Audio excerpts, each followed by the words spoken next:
Pakistan America के लिए किराए की बंदूक नहीं बनेगा। पाकिस्तान वही करेगा जो मफाद में बेहतर होगा। वजीर आजम इमरान खान का दो टोक पैगाम। अमेरिकी अखबार को इंटरव्यू में साफ कह दिया कि पैसा लेकर जंग की आग में नहीं कूदेंगे। अमेरिका से ताल्लुकात बराबरी की सतह पर चाहते हैं। एबटाबाद ऑपरेशन पर पाकिस्तान को एतमाद में लेना चाहिए था। वजीर आजम ने अफगान तालिबान के महफूज ठिकानों का अमेरिकी इल्जाम भी मुस्तरद कर दिया। कभी किसी की जंग लड़ेंगे, ना हमने कभी किसी के सामने झुकना है। अफगानिस्तान में आज तक हमें क्या कहा गया कि यू डू मोर, हम आपको पैसे दे रहे हैं, आप हमारी जंग लड़ें। आज शुक्र है कि वही लोग जो हमें कह रहे थे डू मोर करो, आज वो हमें कह रहे हैं कि हम उनकी मदद करें अफगानिस्तान में अमन कायम करने के लिए। जो डू मोर कह रहे थे वो आज अमन कायम करने और मुज़ाकरात के लिए कह रहे हैं। हम इसी तरह आगे बढ़ेंगे और ये कौम अजीम बनेगी। वज़ीर आज़म इमरान खान का बलूचिस्तान के तलबा से खिताब। कहा, भारतीय हुक्मरान जमात पाकिस्तान मुखालिफ और मुस्लिम दुश्मन है।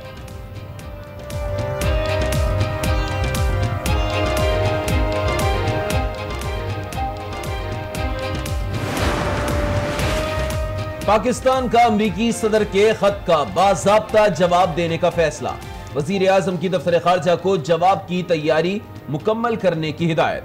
खत का मुसविदा आइंदा हफ्ते तक तैयार किए जाने का इम्कान। वजीर खारजा शाह महमूद कुरैशी निगरानी करेंगे। नाअहल वज़ीर आज़म नवाज शरीफ का वज़ीर आज़म इमरान खान के एहतिसाब का मुतालिबा। कहते हैं नैब का कानून गलत है। कोई तो पूछे एहतिसाब किस तरह हो रहा है। हम भुगत चुके हैं, बाकी भी भुगते। नैब को मैंने नहीं मुशर्रफ ने बनाया, अब नैब इसी तरह रहना चाहिए। नवाज शरीफ के खिलाफ नैब रेफरेंसेस का फैसला 24 दिसंबर तक सुनाया जाए। सुप्रीम कोर्ट का एहतसाब अदालत को हुक्म। एहतसाब अदालत के जज की जानिब से मुद्दत में कम तौसी देने का शिकवा। ख्वाजा हारिस को फ्लैगशिप और अल अजीजिया रेफरेंस पर 17 दिसंबर तक बहस मुकम्मल करने की हिदायत।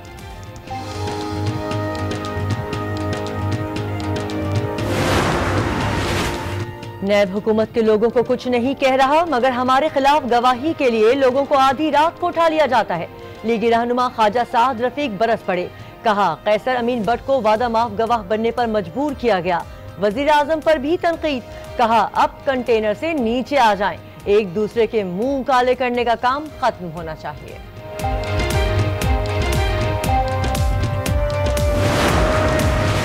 ख्वाजा साद रफीक साहब 2012-13 में हारून रशीद साहब के साथ आए थे कि मुझे सेक्रेटरी जनरल बुलाओ तो मैं नून लीग छोड़ के पीटीआई ज्वाइन कर लूंगा। जब नवाज शरीफ साहब बाहर जिलावतनी काट रहे थे तो ये ख्वाजा साद रफीक परवेज मुशर्रफ की हुकूमत के साथ डील करके यहाँ पर मौज मेले लूट रहे थे।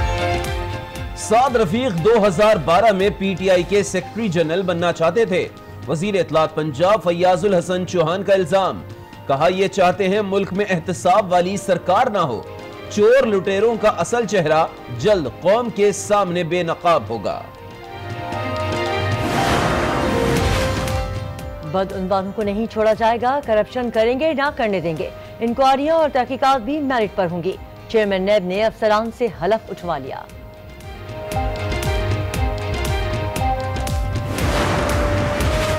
इंतजामिया और पार्लियामेंट मफलूज हो गई है। रहनुमा पीपल्स पार्टी रज़ा रब्बानी बोल पड़े। कहा, रुपए की कदर में तारीखी कमी की गई, महंगाई का सैलाब आ गया। हर इदारा दूसरे इदारे के किरदार में मदाखलत कर रहा है।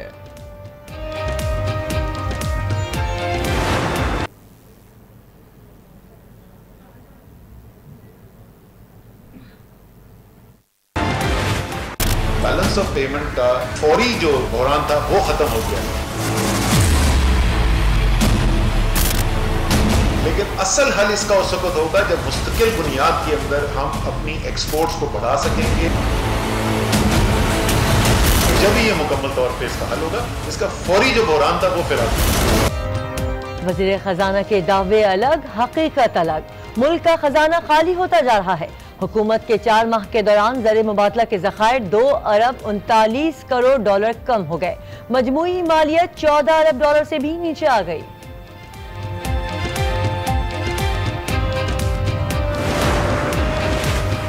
किसने किया कितना काम, अब जवाब देना होगा। वजीर आजम 10 दिसंबर को काबीना से सवाल करेंगे। वफाकी काबीना का इजलास तलब किए जाने का इम्कान। हर वजीर को 10 से 15 मिनट का वक्त दिया जाएगा। कारकर्दगी का जायजा लेकर विजारतों में रद्द-बदल का हतमी फैसला होगा।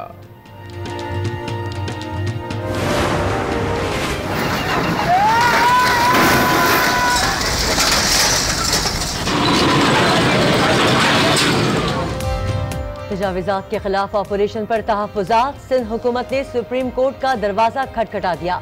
ऑपरेशन से इंसानी अलमिया जन्म ले रहा है। रोजाना की बुनियाद पर कमाने वाले बेरोजगार हो रहे हैं। दरख्वास्त में मौक़िफ़। अदालती हुक्म पर नज़रसानी की अपील। विफाक ने भी ऑपरेशन रोकने की दरख्वास्त दे दी।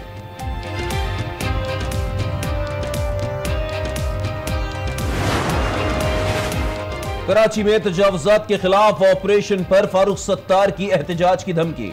अदालत जाने का ऐलान कर दिया। मेयर कराची को तजावुज़ात की आड़ में शहर को तबाह करने का जिम्मेदार करार दे दिया।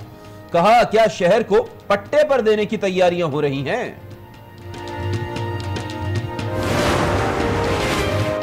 हम कराची के अवाम के साथ खड़े हैं, किसी का घर नहीं तोड़ा जाएगा।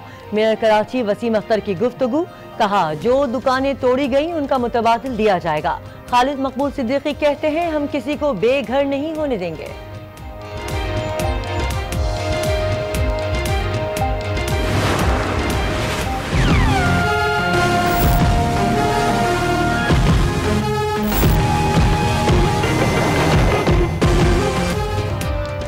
तजावुज़ात के खिलाफ ऑपरेशन का अगला मरहला। पीर को रेलवे अराजी वागजार कराने की बारी। सुप्रीम कोर्ट में रेलवे अराजी कब्जे से मुताल्लिक समाअत। वजीर रेलवे शेख रशीद 24 दिसंबर को अदालत तलब।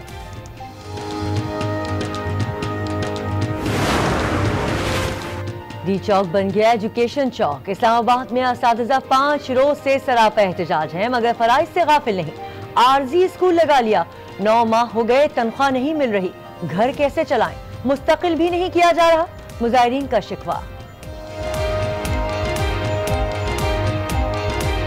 हमारे साथ वादा किया गया था कि आपको 45 दिन के अंदर अंदर रेगुलराइज करेंगे, लेकिन इससे ज्यादा दिन गुजर गए, अभी तक कोई अमल दरामद नहीं हुई। हम लोगों को 1.5 साल तक सैलरीज नहीं दी गई। सैलरीज भी वो हैं जो कि हमें बताते हुए शर्म आती है। 24 दिसंबर को सुनाने का हुक्मनामा जारी कर दिया है।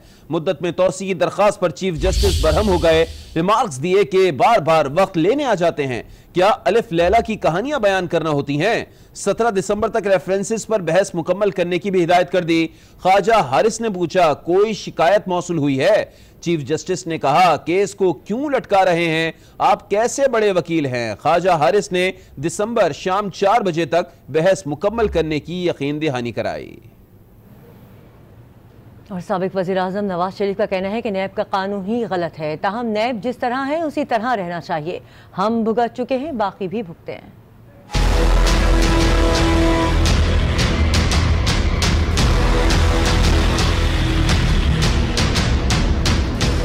2013 में इक्तदार संभाला, 2017 में इक्तदार छोड़ा।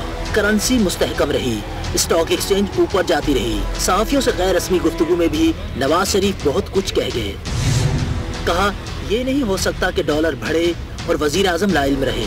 मेरे फैसले के बगैर डॉलर 10 पैसे भी नहीं बढ़ा। आप कहते हैं कि हमने मसनूई सहारा दिया, तो ये काम आप भी कर लें। मईशत यू टर्न से नहीं, सच बोलने और काम करने से मुस्तहकम होती है। IMF ने खुद कहा था कि हमारे दौर में मुआशी तरक्की 6.6% रही, लेकिन इस वक्त मईशत मौजूदा हुकूमत के सिवा हर चीज की मुतहम्मिल नहीं हो सकती। नवाज शरीफ ने नैब के खिलाफ भी दिल खोल कर रख दिया। बोले, कोई तो पूछे एहतसाब किस तरह हो रहा है। नैब ऐसे ही चलना चाहिए। हम भुगत चुके, अब बाकी भी भुगते। शहबाज के खिलाफ तफ्तीश में क्या निकला? आज नहीं तो कल कौम इसका हिसाब मांगेगी।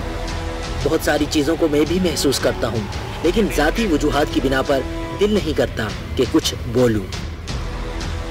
उधर नून लीग के रहनुमा साद रफीक कहते हैं कि तहरीक इंसाफ ने सियासी इंतकाम के सिवा कुछ नहीं किया। सियासी दर्जे हरारत बढ़ गया तो खतरा है कि कहीं जमहूरियत डीरेल ना हो जाए। यूटर्न अब इमरान खान का ब्रांड बन चुका है। पहली बार ऐसी हुकूमत देखी है जो 100 दिन पूरे होने पर कहती है कि इंतखाबात क़ब्ल वक्त हो सकते हैं।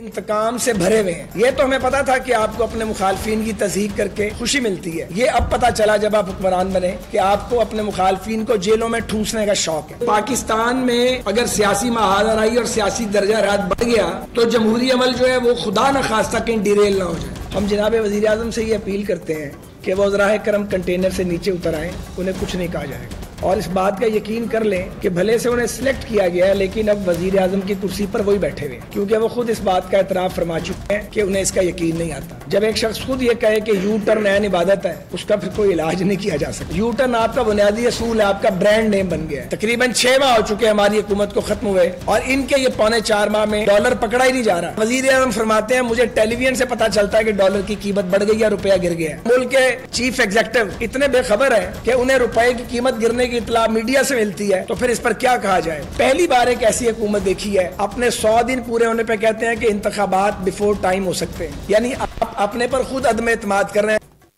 वज़ीर इत्तलात पंजाब फयाजुल हसन चौहान साद रफीक पर बरस पड़े। कहा साद रफीक 2012 में PTI में आना चाहते थे, मुशर्रफ दौर में जब नवाज शरीफ पेशियां भुगत रहे थे। साद रफीक का कारोबार चमका रहे थे। क्या आमिरों से डील के बगैर साद रफीक कारोबार कर सकते थे?